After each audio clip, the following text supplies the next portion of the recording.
நேத்து இவ்வளோ நடந்தது. அம்மா இன்னைக்கு எந்த மூட்ல இருக்காங்களோ?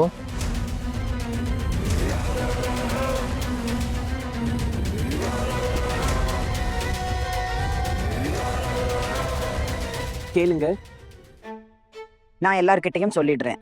நாளைக்கு கிருஷ்ண ஜெயந்தி பூஜையை நான் பெருசா கொண்டாட ஆசைப்படுறேன்.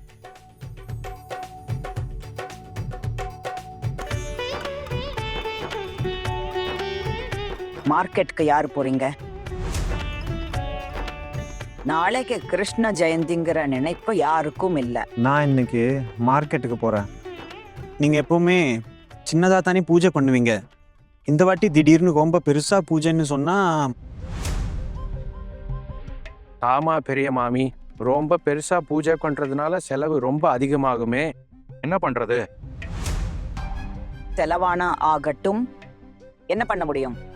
இந்த வீட்டுல கிருஷ்ண ஜெயந்தி பூஜை ஒண்ணுதான் நம்ம நல்லா கொண்டாடுறோம். அது மட்டும் இல்லாம சில பேருக்கு அன்னதானம் பண்ணலாம்னு முடிவு பண்ணியிருக்கேன். பெரியம்மா, என்ன சொல்ல வர்றீங்க? அன்னதானம் ஏற்பாடு பண்றதா? அப்படின்னா ஒரு 5 பிராமணர்களுக்கு சாப்பாடு போட போறீங்க, அதானே? 5 பிராமணர்களுக்கு மட்டும்னு நான் சொல்லல. பூஜை நம்ம வாத்தியார் தான் பண்ணுவாரு. ஆனா அக்கம் பக்கத்துல இருக்கிறவங்களுக்கும் பிரசாதம் கொடுக்கலாம்னு நினைக்கிறேன். தப்பா எடுத்துக்காதீங்க. ஆனா இதுக்கு எவ்வளவு செலவாகும்னு நீங்க ஒரு நிமிஷம் யோசிச்சிங்களா? கிருஷ்ண ஜெயந்தி பூஜைக்கு வீட்டுல இருக்கிற பசங்க எல்லாரும் ஆளுக்கு கொஞ்சம் படம் கொடுக்கணும்.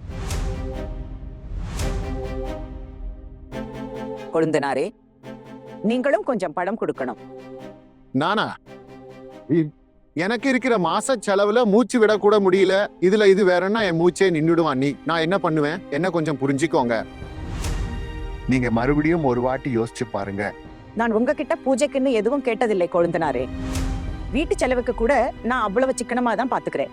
ஒரு பைசா கூட வீணாக கூடாதுன்னு தான் இருக்கேன். பிரசாதம் கொஞ்சம் கிச்சடி தானே செய்ய போறோம். அதுக்கு எவ்வளவு செலவாகிற போகுது? அம்மா, உங்களுக்கு தான் என் நிலமை தெரியுமே. கடையிலேருந்து வர்ற வருமானம் குழந்தைகளோட செலவுக்கே பத்த மாட்டேங்குது. உங்ககிட்ட இருந்து தான் நான் பணம் வாங்க வேண்டியிருக்கு. இருந்தாலும் அம்மா, நீங்கள் ஒரு முடிவு பண்ணிட்டீங்க. அதனால நான் ஒரு 500 ரூபாய் தர்றேன். கோகோண்ட் 500 ரூபாய்க்கு என்ன கிடைக்கும்? அண்ணி, உங்களோட பேச்சு இப்போ மாறி போச்சு. நீங்க இப்படி அனாவசியமா செலவு பண்ற ஆள் இல்லையே. நல்லது, இப்போ புரியுது. இந்த பணக்கார வீட்டு பொண்ணுனாலதான். அதனால உங்களுக்கும் செலவு பண்ற புத்தி வந்திருக்குன்னு நினைக்கிறேன். இவ எவ்வளவு பெரிய பணக்காரின்னு நாங்க பார்த்தோமே. இவ அம்மா வட்டிக்கு கடன் வாங்கித்தானே அபசகுனமான புடவைகளை எடுத்துக்கு வந்தா. இவ காட்டுற அலட்டல் எல்லாம் அவளோட பெரியப்பா பெரியம்மா தயவுல தானே இருக்கா.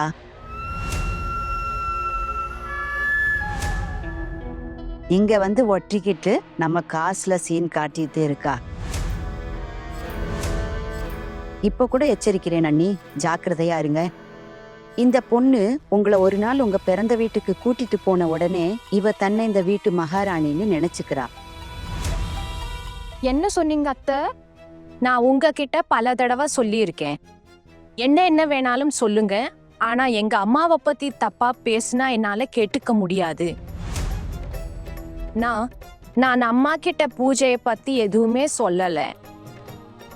அம்மா, நீங்களே சொல்லுங்க, நான் உங்ககிட்ட வந்து இதெல்லாம் சொன்னேனா? அப்புறம் ஏன் அத்தை என்ன திட்டிக்கிட்டு இருக்காங்க? டாக்கூர் யாரோட பேரையும் சொல்லலையே, ஏன் இவ்வளவு கோபம் வருது? இந்த கிருஷ்ண ஜெயந்தி பூஜையை நடத்தினுங்கிறது என்னோட முடிவு. எனக்கு பூஜை பண்ணணும்னு ஆசை இருக்கு, அதனால பூஜை நடக்கும்.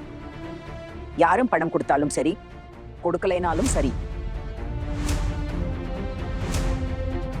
வருஷத்துக்கு ஒரு தடவை பூஜை பண்றோம். யாருக்காவது அதுல பிரச்சனை இருந்தவங்க இந்த பூஜையில இருக்க வேண்டாம்.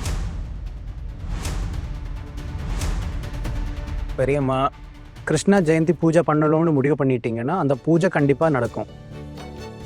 பெரியம்மா, நான் இருக்கேன்ல, நானும் சம்பாதிக்கிறேன். எவ்வளவு படம் தேவையோ அதை நான் தாரேன். எவ்வளவு செலவாகும்னு சொல்லுங்க, நான் காசு தர்றேன். நீ அப்படி எவ்வளவு சம்பாதிக்கிற? கொடுக்க எவ்வளவு சொல்லு. எப்ப பார்த்தாலும் உனக்கு செலவு பண்ண ஏதாவது ஒரு காரணம் வேணும்.